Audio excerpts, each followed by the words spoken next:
কি খাচ্ছ? আমি চিকেন খাচ্ছি। চিকেন? আমাকে একটু দেবে?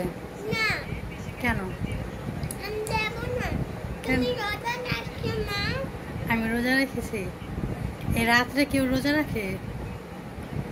এখন তো রাত, এখন তো রোজা রাখে না। মাকে একটু দিতে হয়। না, তুমি ভাত তুলছে। আমি ভাত খাবো আর তুমি চিকেন খাবো না? না, তুমি ভাতছো, ওটা আমি এটা খাবো। ও, আমি ভাবছি আমি ওইটা খাবো আর তুমি এটা খাবা? বাইরেতে এটা।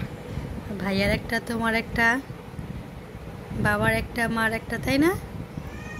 ঠিক আছে, খাক তাহলে, খাও। I know.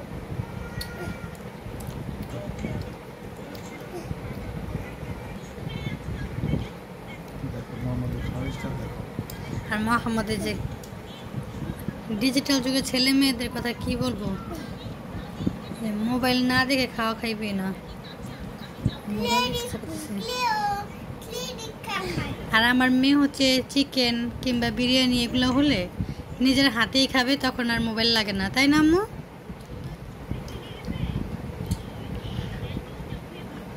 এই চিকেন শুধু খাবে, এরপরে পোলাওটা খাবে শুধু শুধু মোবাইল দেখে দেখে।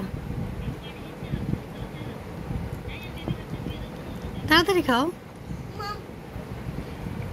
এই যে 4.5 বছর বয়স হয়েছে এখনো মাম, পানি না মাম।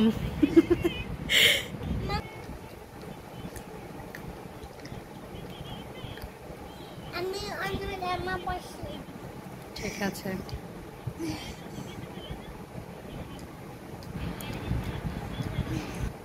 খাদিজা, চিকেন খায়া হাড্ডিটা বাবাকে দিয়ে দিও, হ্যাঁ? না, আমার তো কে খাইবে? কে বাসে?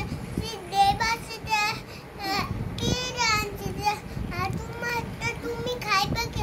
বাচ্চাদের দিতে হয়। ও আচ্ছা, ঠিক আছে, তুমি কথাটা গুছাই বলতেছো না। যা যারটা শেষে খাও, তাই তো? আমারটা আমি খাবো, বাবারটা বাবা খাবে, তাই তো? ঠিক আছে, তোমারটা তুমি খাও, বাবারটা বাবাই খাবে। তুমি খেয়ে নাও আমাদের সাথে, না হলে তুমি আমারটা আবার তুমি খাবা? চিন্তা করছো? তুমি খেয়ে নাও আমাদের সাথে, নয়তো পরে আবার আমি খাবো, তখন আবার আমাদেরটাও খাইবে। না। আচ্ছা, তুমি খাও, হ্যাঁ? এই যে, আল্লাহ হাফেজ।